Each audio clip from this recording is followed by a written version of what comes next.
आज बाजार खुलते ही सोना और चांदी के रेट ने एक बार फिर से लोगों को चौंका दिया है। नमस्कार दोस्तों, स्वागत है आप सभी का सोना चांदी इन्वेस्ट के एक नए वीडियो में। अगर आप भी सोना या चांदी खरीदने की सोच रहे हैं या गोल्ड ETF और डिजिटल गोल्ड में लंबे समय के लिए निवेश करना चाहते हैं तो आज की रिपोर्ट में हम आपको बताएंगे सोने चांदी के ताजा अपडेट कि सोना कितना सस्ता हुआ है और चांदी में क्या बड़ा बदलाव आया है और आगे आने वाले दिनों में इसके दाम किस दिशा में जाता दिखाई दे रहे हैं। सब बताएंगे आपको इस वीडियो में ताकि शादी ब्याह या निवेश से जुड़ा आपका हर फैसला सही समय पर हो सके। तो आप वीडियो में बने रहिएगा क्योंकि यहाँ आपको मिलेगा बाजार का असली अपडेट और एक्सपर्ट्स का साफ सुथरा विश्लेषण। भारतीय सर्राफा बाजार में पिछले हफ्ते की सुस्ती के बाद आज एक बार फिर जोरदार हलचल देखी जा रही है। सोमवार 13 फरवरी 2026 को बाजार खुलते ही सोने और चांदी की कीमतों में बड़ी गिरावट दर्ज की गई है, जिससे निवेशकों और आम खरीदारों की निगाहें एक बार फिर कीमतों पर टिक गई हैं। पिछले कुछ दिनों से कीमतों में आ रही तेजी पर ब्रेक लगाते हुए आज 24 कैरेट सोने का भाव 640 रुपए की गिरावट के साथ 1,98,340 रुपए प्रति 10 ग्राम के स्तर पर पहुंच गया है। वहीं आभूषण बनाने के काम आने वाले 22 कैरेट सोने की कीमतों में भी 605 रुपए की गिरावट देखी गई, जिसके बाद यह 1,45,145 रुपए प्रति 10 ग्राम पर कारोबार कर रहा है।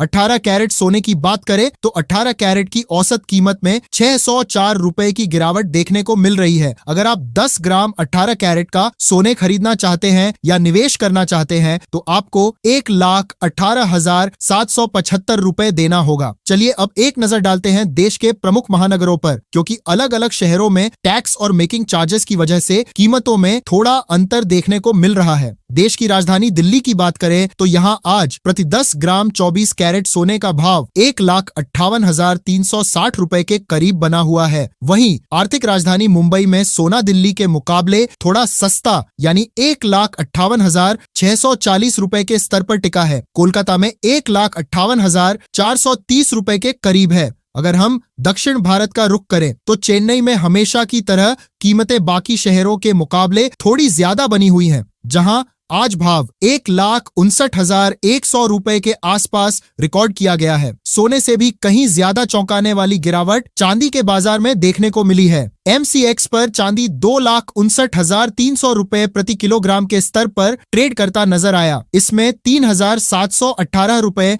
यानी 1.41% की गिरावट दर्ज की गई। सिल्वर में गोल्ड की तुलना में अधिक उतार चढ़ाव देखा गया। कारोबार के दौरान चांदी की कीमत में 2,63,018 रुपए के पिछले बंद की तुलना में करीब 4,000 की गिरावट दर्ज की गई। इंडस्ट्रियल डिमांड और ग्लोबल संकेतों का सीधा असर सिल्वर पर दिखाई दे रहा है। सोने की तरह चांदी की कीमतों में भी शहरों के हिसाब से बदलाव दिख रहा है। मुंबई में आज चांदी 2,73,270 रुपए प्रति किलो के भाव पर मिल रही है, जबकि दिल्ली में यह थोड़ी सस्ती यानी 2,62,820 रुपए के आसपास है। चेन्नई में चांदी का भाव 2,64,040 रुपए प्रति किलो तक पहुंच गया है। वहीं हैदराबाद में ग्राहक इसे 2,63,690 रुपए प्रति किलो के आसपास खरीद रहे हैं। अंतर्राष्ट्रीय बाजार में भी सोने और चांदी की कीमत में आज गिरावट आई है। स्पॉट गोल्ड 0.4% गिरावट के साथ $5,058.64 प्रति ऑन्स पर आ गया। पिछले सत्र में इसमें 1% से ज्यादा तेजी आई थी। इसी तरह स्पॉट सिल्वर भी 1.4% गिरावट के साथ $82.87 प्रति ऑन्स पर आ गया। पिछले सत्र में इसमें 4% की तेजी आई थी। अमेरिकी बाजार से आए मजबूत नौकरी के आंकड़ों ने सोने और चांदी की चमक को थोड़ा फीका कर दिया है। दरअसल जनवरी के महीने में उम्मीद से बेहतर रोजगार के आंकड़े आने की वजह से अमेरिकी डॉलर में मजबूती आई है, जिसके कारण अंतर्राष्ट्रीय बाजार में सोने और चांदी के दाम नीचे आ गए हैं। इस मजबूती के बाद अब निवेशकों को लग रहा है कि शायद बैंक जल्द ब्याज दरों में कटौती न करें। आंकड़ों की बात करें तो स्पॉट गोल्ड करीब 0.4% गिरकर $5,058.64 प्रति ऑन्स पर आ गया है, जबकि बीते सत्र में इसमें 1% से ज्यादा की तेजी थी। वहीं चांदी पर इसका असर ज्यादा दिखा और यह 1.4% टूटकर $82.87 प्रति औंस पर आ गई। अब आते हैं असली मुद्दे पर कि सोना आखिर क्यों गिरा। आज सोने और चांदी की कीमतों में आई इस अचानक तेजी के पीछे मुख्य रूप से 3 बड़े कारण जिम्मेदार माने जा रहे हैं। सबसे बड़ा कारण अंतर्राष्ट्रीय बाजार के संकेतों में बदलाव है। अमेरिकी फेडरल रिजर्व द्वारा ब्याज दरों में कटौती में देरी करने के संकेतों ने बुलियन मार्केट में सोना चांदी का मूड बिगाड़ दिया है। ग्लोबल मार्केट यानी कॉमेक्स पर सोने की मांग में अचानक मजबूती आई है। जब भी अंतर्राष्ट्रीय स्तर पर डॉलर थोड़ा कमजोर पड़ता है या वैश्विक अर्थव्यवस्था में अनिश्चितता दिखती है तो दुनिया भर के निवेशक सुरक्षित निवेश के लिए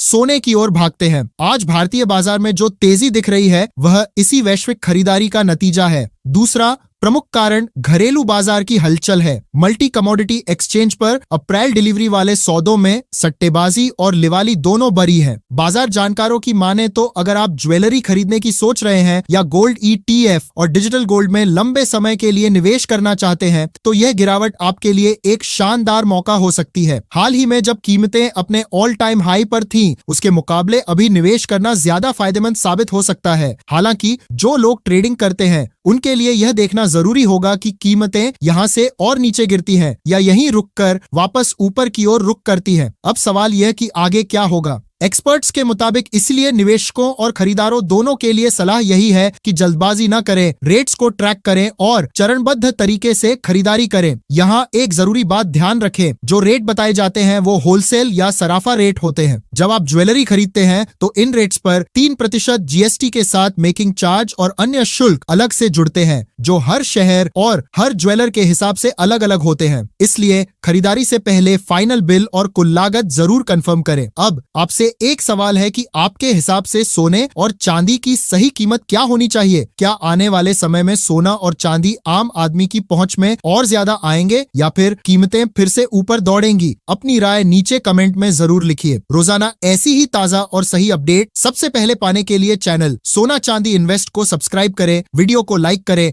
और इसे अपने दोस्तों व रिश्तेदारों के साथ जरूर शेयर करें। धन्यवाद।